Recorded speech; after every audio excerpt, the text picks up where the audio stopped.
20मो प्रश्न ध्यान आपो। स्थितिस्थापक स्प्रिंगना छेड़े बांधेल ब्लॉक ने खेंचीए के दबावीए त्यारे यांत्रिक ऊर्जा संरक्षणनो सिद्धांत पढ़ाय छे तेम बताओ। तो आकृति अहींया आपणने जे आपेली छे ने ए 29मा प्रश्ननी ज छे, एवी ज नहीं, एनी ए ज आकृति, एटले आकृतिमां कोई पण प्रकारनो फेरफार नहीं। जो आ 30मो प्रश्न अने 29मो प्रश्न आकृति एवी ज नहीं, एनी ए ज, एटले आ आकृतिनी चर्चा आपणे 29मा प्रश्नमा विस्तृत रीते करेली छे। तो अहींया जोई लो, आकृति ए एमां ब्लॉक संतुलित स्थितिमां छे एटले x बराबर 0, पछी अहींया जमणी बाजु खेंचीए एटले x धन अहींया आपणने मळे अने पुनर्स्थापक बळ ए Fs ए आपणने ऋण मळे। हवे आपणे आ स्प्रिंगने दबावीए छे एटले स्थानांतर -x तरीके मळे अने पुनर्स्थापक बळ ए जमणी बाजुना भागमां आ प्रमाणे मळे। बराबर, आ त्रणेय त्रण आकृतिने ध्यानमां राखीने आपणे वात करी। तो आकृति ए एमां ब्लॉक संतुलन स्थितिमां छे एटले x बराबर 0 देखाय छे। जोई लो आकृति ए मां, बराबर, मूळ स्थिति संतुलन स्थिति। एम दळना ब्लॉकने x बराबर 0 स्थितिमांथी ब्लॉकने xm सुधी खेंचीने छोड़ी देता ब्लॉक -xm अने +xm यानी वच्चेना कोईपण बिंदु x बराबर x स्थाने होय त्यारे तेनी कुल यांत्रिक ऊर्जा अचळ रहे छे। आमां यांत्रिक ऊर्जा अचळ ज रहेवानी। जोई लो आटલું। अहींया दाखला तरीके आ एनी x बराबर 0 स्थिति छे। हवे અહીંથી આપણે આમ xm જેટલું સ્થાનાંતર કરાવીએ, આકૃતિને જોતા રહેજો। xm જેટલું સ્થાનાંતર કરાવીએ એટલે બ્લોક અહીંયા આવે, પડી ખબર? હવે અહીંયાથી આ જે સ્પ્રિંગ છે, બરાબર, એ સ્પ્રિંગને આમ ખેંચી અને આમ છોડી દઈએ તો આ સ્પ્રિંગ એ પોતાની મૂળ સ્થિતિમાં આવવા પ્રયત્ન કરે। એટલે એનો અર્થ એવો થયો કે આ બાજુના ભાગમાં -xm, પડી ખબર? તો જેવું છોડી દઈએ એટલે આ રીતે આ પ્રમાણે -xm અને +xm, -xm +xm એની વચ્ચે એ ગતિ કરે એવું કહેવાય। એટલે અહીંયા આપણે એવું કહી શકાય કે આ m દળના બ્લોકને x બરાબર 0 સ્થિતિમાંથી બ્લોકને xm સુધી ખેંચીએ અને પછી છોડી દઈએ તો બ્લોક -xm અને +xm ની વચ્ચેના કોઈ પણ બિંદુ x બરાબર x સ્થાને હોય ત્યારે તેની કુલ યાંત્રિક ઊર્જા અચળ રહે છે। તો 1/2 kxm² बराबर 1/2 kx² प्लस 1/2 mv²। टूंकमां यांत्रिक ऊर्जा बराबर स्थिति ऊर्जा वत्ता गति ऊर्जा, पड़ी खबर? आ स्प्रिंग ने ध्यान में राखीने एटले आ स्थितिस्थापकीय स्थिति ऊर्जा कहेवाय। तो 1/2 kxm² बराबर 1/2 kx² वत्ता 1/2 mv², ज्यां x स्थाने ब्लॉकनो वेग ए v छे।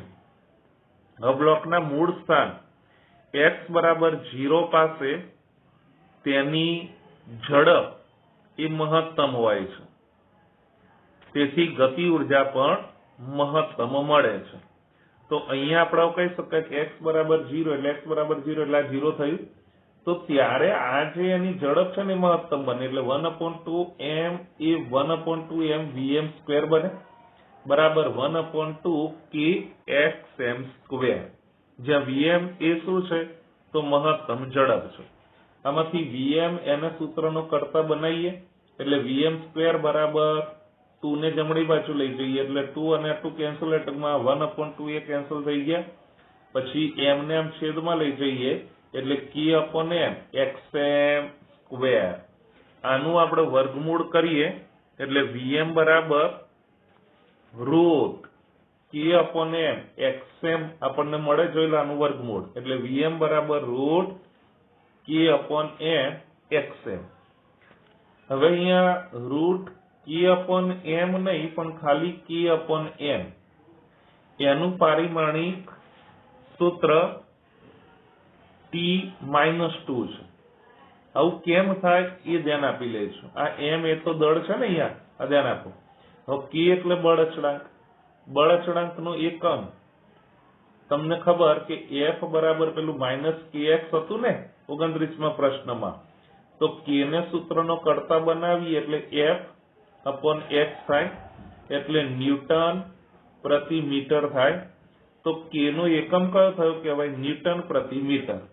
તો આપણે અત્યારે k/m ની વાત કરવી છે, તો આ ન્યૂટન પ્રતિ મીટર આવું થયું। આ ધ્યાન આપજો, આ મીટરનો m છે ને દળનો m, એટલે આ m એનો એકમ આપણને કયો મળે?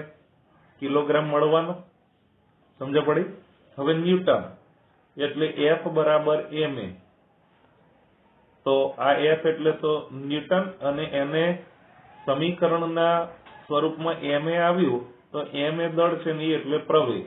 તો ખરેખર સમીકરણ ઉપરથી એનો એકમ કયો બને? કિલોગ્રામ મીટર પ્રતિ સેકન્ડ સ્ક્વેર, એને આપણે ન્યૂટન તરીકે કહી શકાય। તો અહીંયા આપણે આવું કહેવાય, ન્યૂટન એટલે શું લખાય?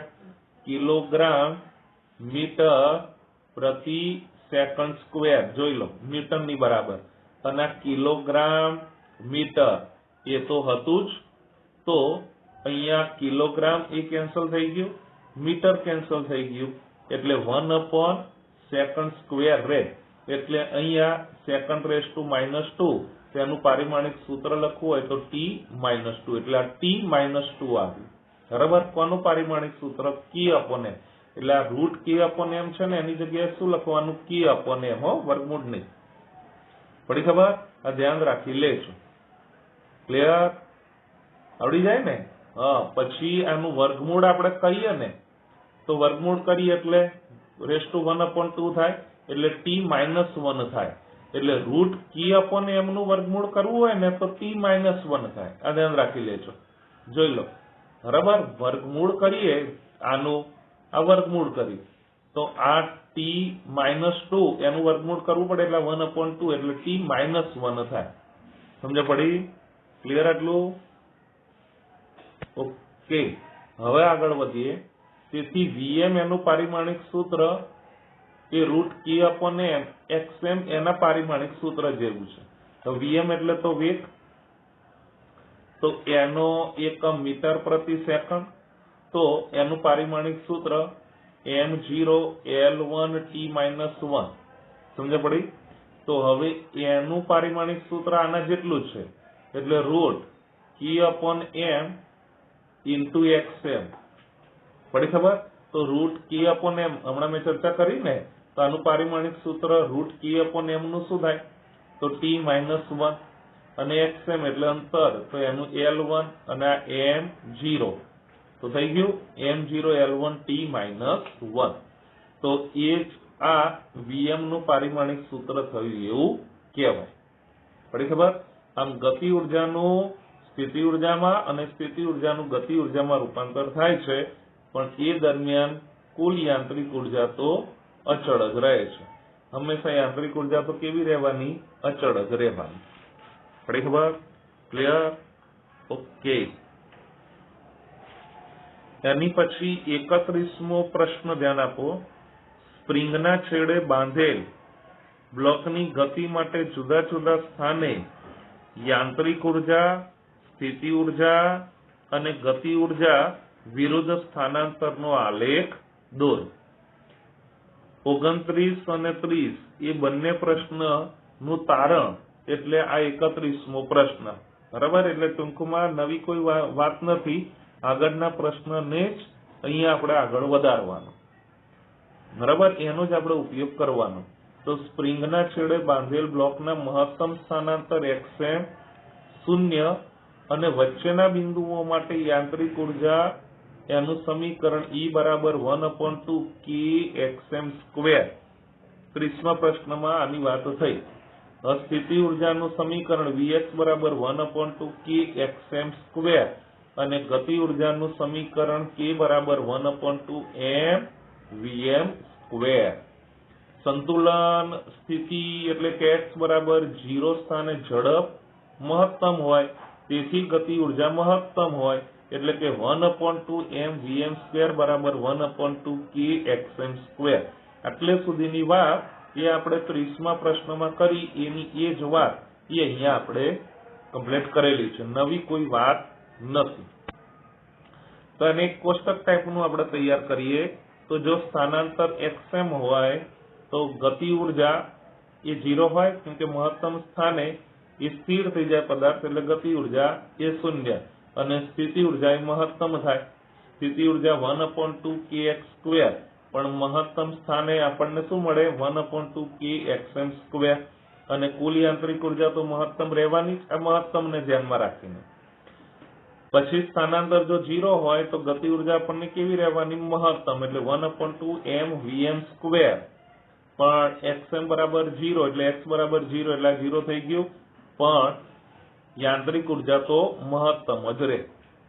પછી સ્થાનાંતર જો -xm હોય તો ગતિ ઉર્જા એ 0 રહેવાની, બરાબર, આની જેમ. અને આ સ્થિતિ ઉર્જા કેવી રહેવાની? મહત્તમ, તો યાંત્રિક ઉર્જા પણ મહત્તમ જ રહે છે. તો ઉર્જા વિરુદ્ધ સ્થાનાંતર એનો આલેખ એ આ પ્રમાણે. આ ઉર્જા વિરુદ્ધ સ્થાનાંતર,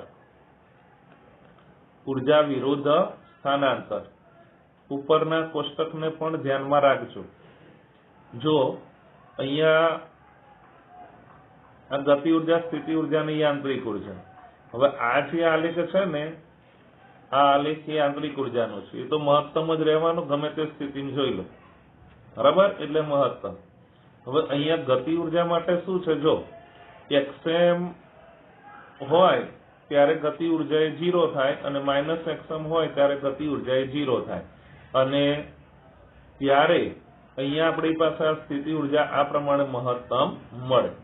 તો જોઈ લો આટલું, અહીંયા -xm, આ -xm અને +xm, એટલે ત્યારે આપણને આ ગતિ ઉર્જા કેવી મળે? 0 મળે. અને પછી મહત્તમ સ્થાને ગતિ ઉર્જા એ મહત્તમ મળે, એટલે મહત્તમ થઈ ગયું. અને અહીંયા xm પાસે આવે એટલે ફરીથી પાછું 0 થાય. અને સ્થિતિ ઉર્જા એ અહીંયા 0 સ્થાને આપણને કેવી મળે? 0 જ મળે. તો જોઈ લો, તો સ્થિતિ ઉર્જા આપણને અહીંયા 0 સ્થાને કેવી મળી? 0.